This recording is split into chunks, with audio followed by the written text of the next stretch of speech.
Hello, Lennox and Parker family. This is Christal, of course, with another edition of Conversations with Christal.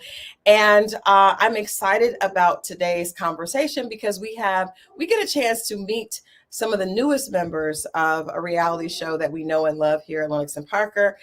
Married to Medicine has been around for a few seasons. You know, we've definitely seen the ups and downs. We know we have our faves in Dr. Jackie and Dr. Heavenly, but we get a chance to meet some of the newest cast members before we're actually introduced to them, which is something I always enjoy because we get a chance to kind of get a little bit of the tea before it gets started. So please help me welcome today's guests, Dr. Mimi and Steve Sanders.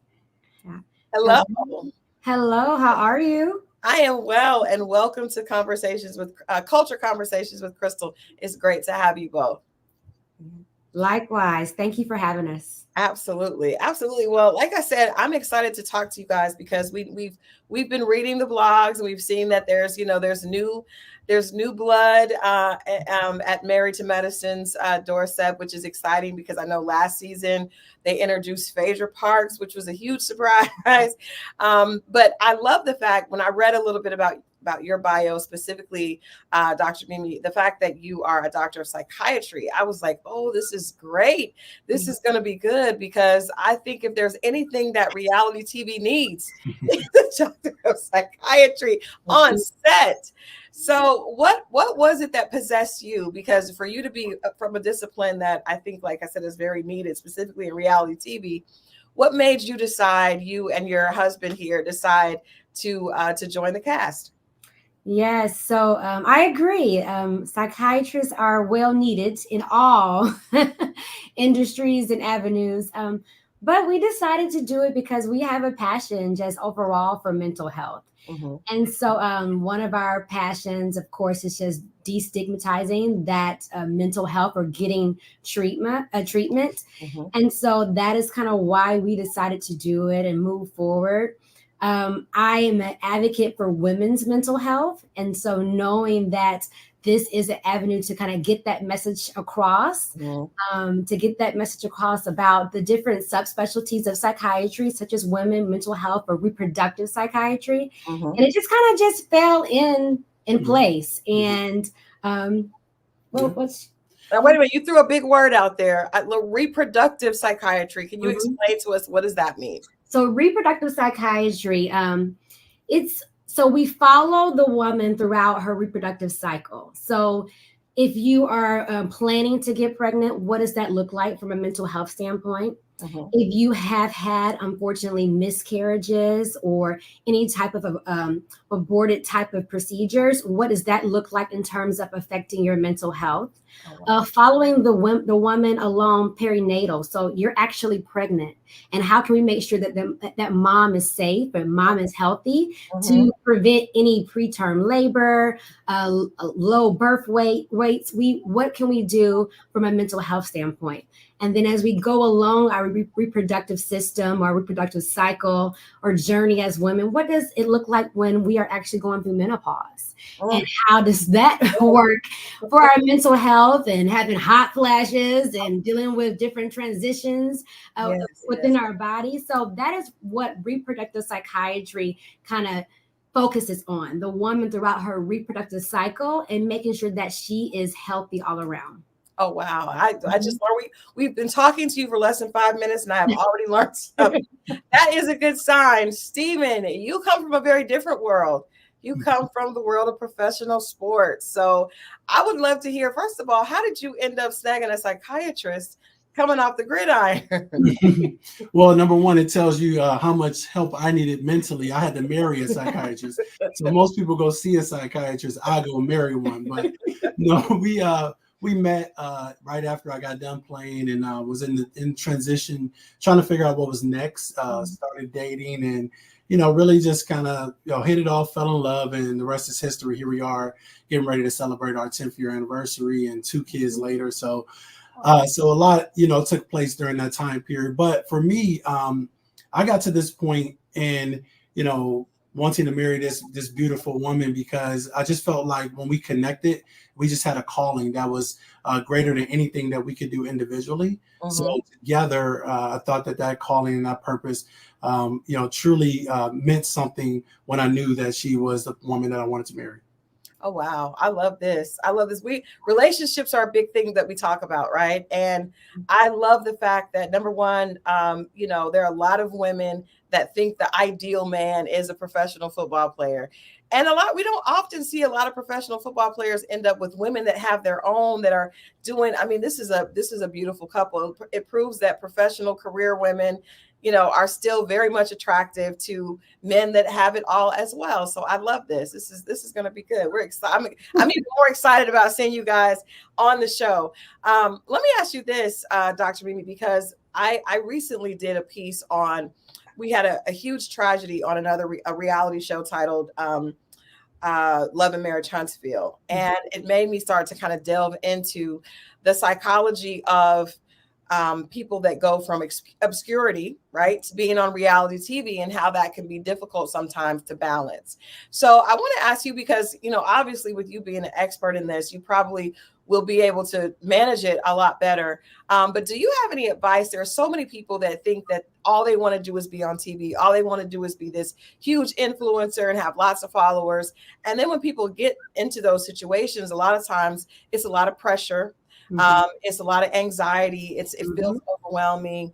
And sometimes the fame comes with a lot of negative attention as well, even more so sometimes than positive. So I'm wondering if you have, as you guys are preparing to, be in the spotlight full throttle, I'm sure Stephen probably was, to an extent, in a different way for his skill set, but being in the public eye for who you are and allowing people to kind of pick apart your family and pick apart who you are, that's got to be difficult, for our mental health. And so what advice do you have for people that are in that situation and probably got in a little bit too far over their head? And what are you guys looking to do as you join, and how will you manage, being able to keep the balance and keep yourself in a healthy place?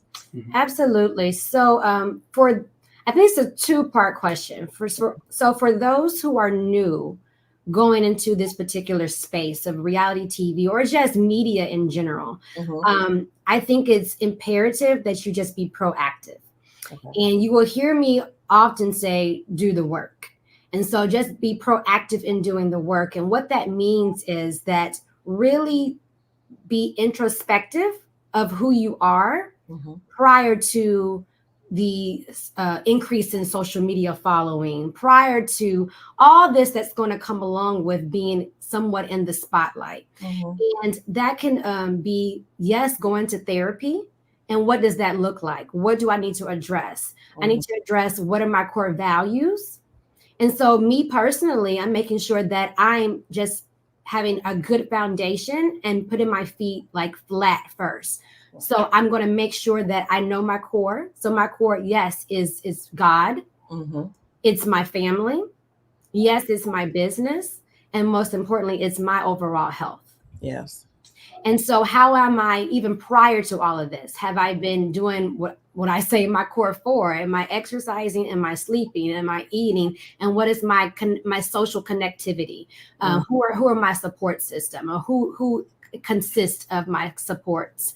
And so making sure that I know who I am, and I know that I am I'm putting my confidence in the right things. I'm turning comments off. I am making sure I'm monitoring my own anxiety. So if I feel like, oh, I'm getting anxious, why did I just get anxious? What was my trigger? And so just making sure that I am really focusing and being mindful of how I am feeling, and making sure that I know how to react appropriately to that specifically labeled emotion, and not just kind of just be all over the place. I think the second part is, if you're already in it, then there's always time to kind of you're not going backwards, but hey, there's time to just settle. And let's make sure that you're incorporating these healthy coping strategies. If I find myself anxious, I find myself depressed, and I find myself triggered, okay, stop, reset. What just happened? and how can I make sure that I have good communication with other people, that social support, as well as myself. Like, I got to make sure that I'm good. I got to make sure I'm really, really good, because this outside world, you know, you're in the spotlight and it's going to become a little tricky. Yeah. And you just got to make sure that you're good and you're not spiraling. Yeah. I like that. Let me ask you, Stephen, because I want to add something to what she just said, if that's okay. And we talk a lot about the backside of the blessing, right? So we, tend to find ourselves in positions, a lot of people who are aspiring to achieve things where you're praying for these blessings, you want things to come. And when they come, there's a lot of other things that come with blessings. And, you can look at it from depending on where you are in life, how Biggie said it, and it's more money, more problems, or you can look at it from a Bible standpoint, and it can be, too much is given, much is required. But either way, there's a lot that comes with when you get these types of opportunities and blessings. So we are conscious of the fact that things are changing, things are shifting, our audience is growing, our touch and reach is expanding. So what does that mean for us? So we continuously evaluate where we are in life, and then what's the strategy in that particular place that you're in, because if you never reevaluate the strategy, then you'll be working off an old strategy in a new place. So for us, we want to make sure that now we're in this new place. Okay, what is the next strategy for us? And trying to stay 2 steps ahead in the process. So it's very important for us to keep a good village around us, have wise counsel, have the right people in our corners and our circles, and then to always stay grounded. Never get too ahead of ourselves in any accomplishments or any failures, to make sure that we're constantly, and also too, the last thing I'll say is it's always about this unity, and always making sure that this is the priority. So if something doesn't align with us and our priority, then that thing has to go, because this is the number one and most important thing to us. And when you say this, I'm assuming that means the marriage. Yes, exactly. This one, and this one, yes. I'm gonna say with you, Stephen, because I really wanted to ask you about, I remember reading a quote from Bon Jovi, and he was like, back when we grew up, you became famous because you did something really well, right? And when you work with singers or athletes, you work so hard, you amass fame and attention, but it's because of that work ethic. So it's like the criticism would be based on what you did on the field, right? So with reality TV, things are a lot different, because it really is about you as a person, and it's not necessarily about that skill set. Are you embracing that difference? I know a lot of football players don't necessarily, like the limelight outside when the helmet is off. They don't really want to be bothered or do that. Do you find a difference between that, the attention that comes from both sides? And if so, what is it about this side that you're embracing now? Yeah, that's a great question. In football, they do have something that people have referred to as the helmet syndrome, right? Where a lot of times people who are players who are in helmets are not really recognized from a face standpoint. But I think in this particular space, obviously, your face is front and center on TV. So it's all about, being authentic, being natural, trying to not trying to do too much, but also not trying to do too little. So for me, I always felt like, I'm just going to be who I am. I've been through so many different areas in life, where whether it was playing football, then it was corporate America, then it was nonprofit worlds, and so I've done a lot, and I've always felt like I wouldn't say always, but I felt like in the past that I wasn't my true authentic self, because I was, maybe putting on a mask of some sort to try to fit in, or to try to be like somebody else, or like the other people that are around that community and that particular career field. And I think that's the one thing when I came into this and said, I'm just going to be who I am, and people are going to love it or they're not going to love it. But at the same time, I know that I am who I am, and that's what I'm going to represent. So, but I'm never going to dummy down myself. But I'm never going to not try to do too much to be seen, but just kind of be even keel. But the number one thing I wanted to do was support her and be here for her, and just truly be that person that she can lean on, because the show obviously is about the ladies and not about the fellas. So I try to play the background, as much as I can, but at the same time, you know, if I need to be visible, I'm here. Yeah. Let me ask you both this, because that, you know, there is something that a lot of people say, like if it was a friend, if it was a couple that was a friend of mine preparing to go on reality TV, I'd be like, whew, you know, because there are a lot of challenges that come to marriages, especially you guys have a beautiful, you've been together for a long time, you have children. It's not something that's being birthed out of reality TV. There's something there that's very valuable that you've worked very hard to cultivate and maintain. And I wonder, did you guys have conversations about the fact that you look around on reality TV, you see so many marriages that have fallen apart in a painful way for public consumption? So what are your thoughts on maintaining us and maintaining that thing that's been so valuable to you all these years? You want me to go first? Yeah. Okay. Well, you go. Yeah. You go. Okay. All right. So, yeah, we did have conversations. We had a lot of conversations about that, and that was probably the number one thing we talked about, was just making sure our marriage was a priority and that we were going to stay united no matter what the situation and how you know, the show may either things may happen. Right? It's very unpredictable. So making sure that we will always have check-in points, that we would always have conversations about if it's something that happened during filming, how do we feel about it, and that we're making sure that we're approaching our conversations listening to the other person, because my perspective may not be Mimi's perspective and her perspective may not be mine. So we can bring something to the table that maybe one of us didn't see or one of us wasn't aware of. So we're always making sure that we're always in communication, talk daily. I mean, obviously we're married. We're friends, you know, before we were even married, friends. And then we're also business partners. So not only are we on the show, but we run a business together. We're friends, we're married. So we're always talking. So we have to make sure that when we do talk as well, that we are, okay, wait, who am I talking to? Am I talking to my business partner? Am I talking to my husband? Am I talking to, you know, my who is it? Yeah, exactly. Who am I talking to? And you know, and within that conversation, and I always too, I will approach Mimi and say, okay, before I talk, do you need your husband or do you need your business partner? And if she says her husband, I know to take off the hat of business partner. And he knows the tone to talk to. Yeah. And so if I say, hey, I know I need my husband, then it's of course it's a different conversation, but the tone and his delivery is different. And I have done the same thing. We also have godly counsel. And so even prior to going into this, we're having conversations. We're having, I guess, sessions and saying, okay, where are you guys? Are y'all strong? Y'all good? Okay, how do you continue to do that? And that is the check-ins. And just maintaining that friendship. And so, and we knew that was the core of our relationship. Like, this was my best friend before, you know, we got, you know, engaged and married. Like, this is the person I talk to all the time.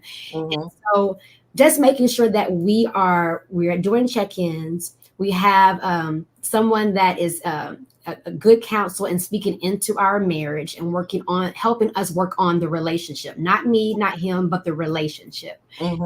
Just even if there's any issues, no, we're proactive in this thing. And so that's kind of, we've had a lot of conversations. And so, because we knew this going in, that again, there is a backside to the blessing, and we're going to make sure that we playing chess. Yeah, that's nice. Let me ask you this, because that is interesting. I always wonder with couples that work together, play together, like the husband lover, like that's a lot, right? And parents, right? And parenting together.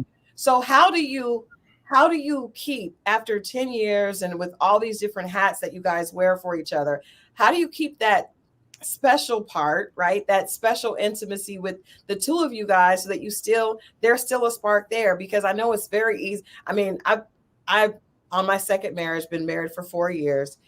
It's difficult sometimes to find that spark when you're working, you're doing things, and children are involved. I know that definitely throws a bone into it, but there's also a part of the husband and wife that really need that special place with each other. So how do you guys find all the work to the side, all that to the side, and just find that place for true intimacy with the two of you guys? How do you manage to do that and keep that as a priority?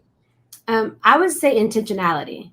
And so we have to make sure like we're scheduling like, okay, are we doing, yes, a vacation, but hey, we need to schedule a staycation. Mhm. So send these kids to our support system, so to their grandparents, and we don't have to go anywhere. We can stay at the house, we can get a hotel, whatever, but making sure that we're intentional and working on the relationship. Right.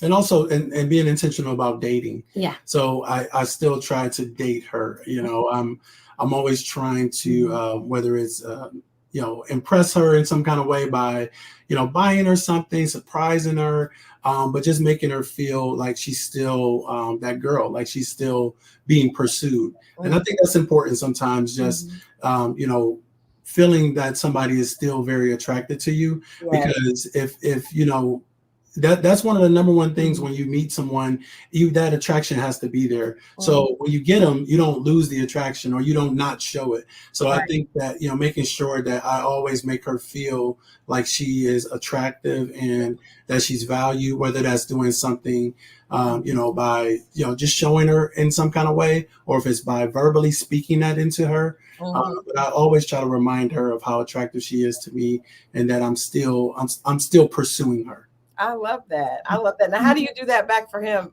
So I ask him actually, okay, what's your love language in this season that you're in? Oh, wow. In this season. That's in this season, because the love languages are going to change. Okay. So, it could be physical touch, word of affirmation, quality time, acts of service. I probably missed one, but I'm asking him. Stop that physical touch. You could just. I'm asking him, okay, what do you do for me in this season? Okay.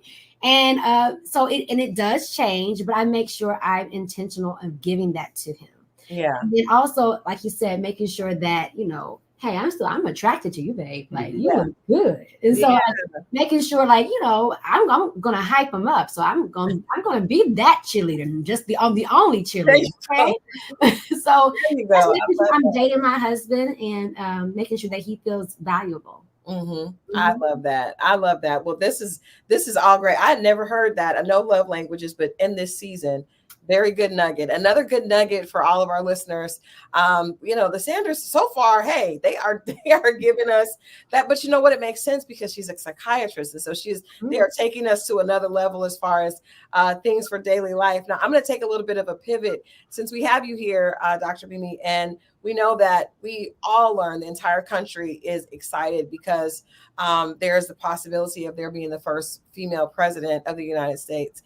And but we are also in a very divided time as a country. And I know a lot of people are overwhelmed and can become stressed out watching social media, specifically when it comes to politics. I know the last election was difficult on a lot of people's mental health. And I feel like even thus far, it's still been very difficult on a lot of our mental health. So what advice would you give to people that want to be involved, but really just watching some of the things that they see, some of the images and messaging sent via social media can wear down and make us, feel overwhelmed and kind of overwhelm us in our daily day-to-day, when that may not necessarily be a part of our day-to-day, but just looking and listening and constantly being checked in. What advice would you have as we get ready for a very intense, political season? Well, what comes to my mind at first is boundaries. So I too am a person that I'm watching the news, and as I'm watching the news, am I getting triggered about whatever I've just seen or just heard? And if I'm getting triggered and that keeps going, where I'm up all night, I'm feeling a little anxious, it's impairing my quality of life, I have to set some boundaries. Yes, I want to be involved in whatever campaign, or I want to give towards this campaign. How can I give and still be involved that is not detrimental to my mental health? So does that mean that I need to be one-on-one, going door to door, grassroots? Then okay, I'm going to limit the time that I'm spending on TV. If TV doesn't trigger me, but hey, going to a large crowd or large rally does, then okay, how else can I do this in terms of support, maybe I need to, get more involved in, my financial contributions. Mm-hmm. So just figuring out what different ways that you can give back that is of support of whatever candidate or campaign, but also of support of your own mental health. Right. Because I am seeing some things, whether it is on Instagram or other social media outlets of, hey, Black women, be prepared. Be prepared to, have some what they call transference of like I'm seeing how whether it's Vice President Kamala being attacked and it's resonating within me and I'm getting angry or I'm getting some type of negative emotion. Just be proactive. That is kind of how I deal with things. I kind of internalize it. Be proactive and say, okay, it may be coming, but this is how I'm going to react to this. This is how I'm going to contribute, and this is how I'm going to be of support.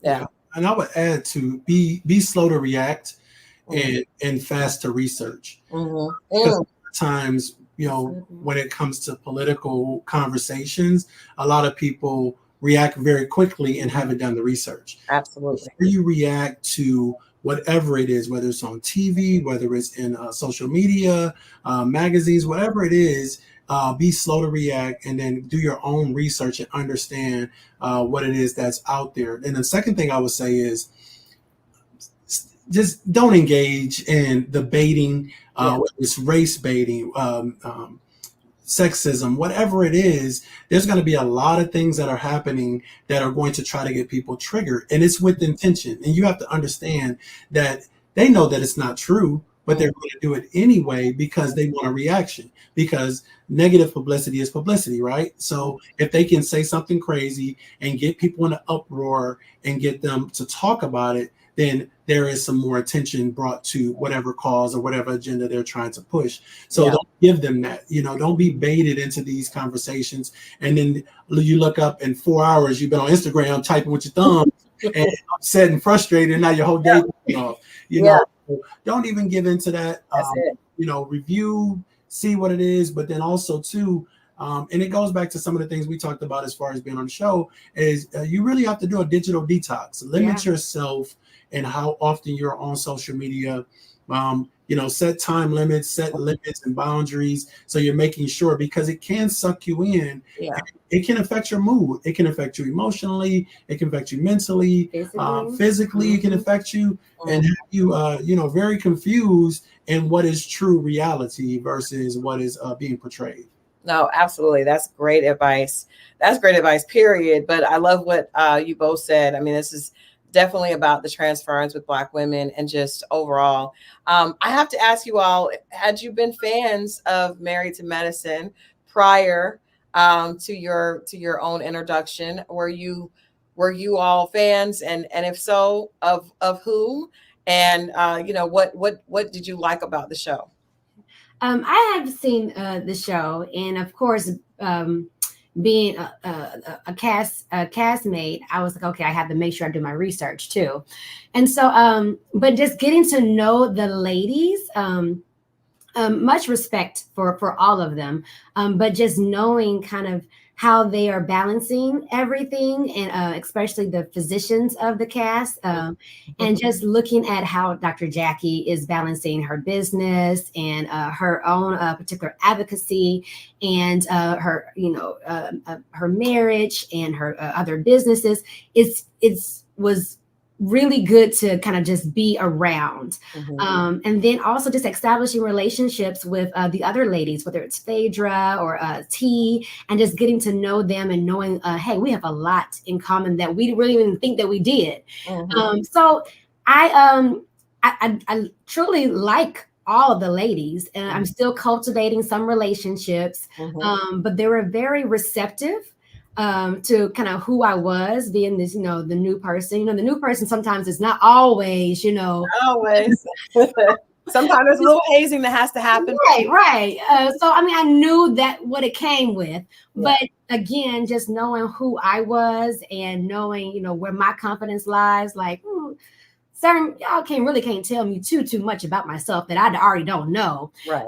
And it, whatever you do say may not land, and it's not going to affect me, but just really enjoying the different parts of each lady, and just kind of just me personally looking for the similarities, whether it's going in and just saying, oh no, this is not it, and we're different. That's just my personality. But I truly enjoy kind of all of them, but still cultivating relationships with others. Okay. Stephen, had you seen the show? I had. I've seen it when Mimi was watching it, and I'm like, what is this? Because typically I come in when the drama happens, right? I don't see all the whole storyline in the show because I'm not watching it, but I may hear something going on. I'm like, what is that? And I look and I see, and of course, like just any human being, I'm with her. So she's laying in the bed watching it. I'm asking her, well, who is that? And why are they yelling at each other? And why are they upset? And who is he? And so I'm asking questions and just trying to figure out, who's who and everything like that. But for the most part, I really don't watch a lot of reality. But of course, like she said, once we became cast members, I was just like, you know what? We gotta do some. Let me do some research. Let me find out what's been going on the last couple seasons. And figure this out. Get up to date on what is going on. We can't wait to see you guys. I think you're going to be an amazing addition because, like I said, if nothing else, we know that Mimi is going to be able to go in there and at least get temperatures down and be the voice of reason. You have to. That is your profession, and that is not what that is not what Dr. Heavenly does. That's not what Dr. Heavenly does. Is not what Dr. Jackie tries. But I think that you should be able to give her some reprieve because she's been trying to do it all these seasons. Herself, Lord. All herself. But no, we love all the ladies. I know all of them. Well, definitely Dr. Jackie and Dr. Heavenly very well. Very well, and love them both. So I'm excited to see you guys. Before I let you go, I got to ask you maybe one question because my stepdaughter is having a baby. We are waiting with pins on hands and needles, like excited. Baby is coming in October. Any words of advice in that reproductive health for a woman who is pregnant with her first baby? And we are about 7 months in, baby on the way, big family. Everyone is excited. How can we all support, and what should we be looking for to make sure that we're supporting her mental health as well as, her and the baby's physical health? And my advice would be to her, be in the moment, be mindful, be in the moment.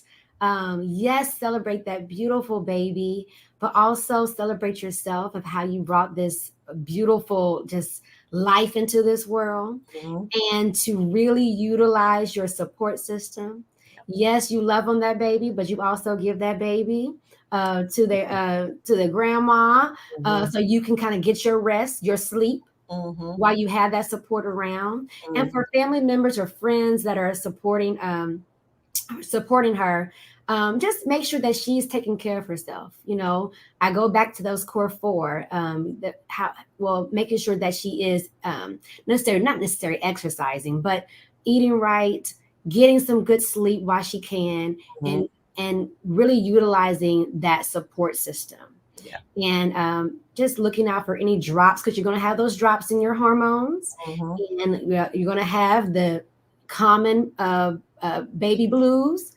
But we're going to make sure that it's not interfering with the quality of life and doesn't extend outside of that 2 weeks. But if it does, hey, we can go see somebody. It's okay. It's okay. And we really want to make that a normal way of life.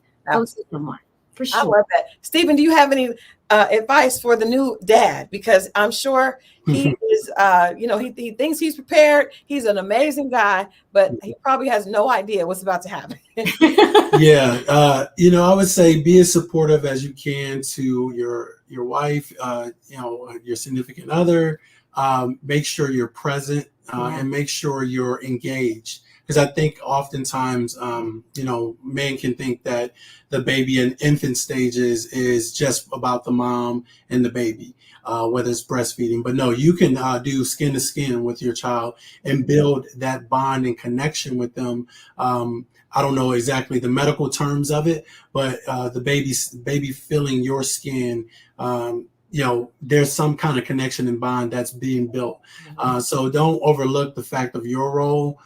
in the baby's life at early stages, but then also to being supportive and being that additional support system for her in this time too, and not to be so masculine. And let me explain what I mean by that. Because yeah, because there's a false masculinity of being so dominant, and we don't show weakness, or we don't we don't cry. But in those moments, man, those are special moments that you only get once or twice or three, or how many ever times you have kids, but you only get it for that window and that opportunity. So definitely take that opportunity to be present and be in the moment, but also to understand that she could be going through things that you may not understand. So it's not a conversation of, oh, you'll be all right, wake up, or you'll be all right, you'll push through it. Sometimes it's not that, and you definitely can't come with that approach. And that's what I mean by that masculine approach, or that masculinity, where you're really coming at it from that side of how men would think in a masculine way. Oh, we don't show weakness, but women are not that way. So we have to understand that we have to sometimes be toned down a little bit. Part of it. So I love that. Well, I am predicting that I'm going to love the Sanders joining Married to Medicine. I've thoroughly enjoyed this conversation. Can you guys tell us when we can expect to see the premiere episode so we can get into this? Because I am excited. I think this was the casting has my vote. This was good, Andy. I like this. Questionable about some other stuff, but we like this. So look for us the end of October, beginning of November-ish. And once we know kind of more, we'll let you know more. Keep us posted. Well, we are very excited. We'll definitely be checking in with you as it gets closer to the time of the season. But I do want to thank both of you guys. It was great advice, specifically about how all of us are feeling with this political season. I can't wait to share this so that our listeners can have a chance to hear this and more people. But we're excited. Welcome to the Married to Medicine family. All of us that love supporting the channel, we're excited to see you guys as new additions. Awesome. Thank you so much. And if anybody wants to stay connected to us, a little soft plug, innercommunityhealth.com. You can get connected with us, and whether it be mental health services or just hearing more about us, following our story, more information. You can follow us on social media.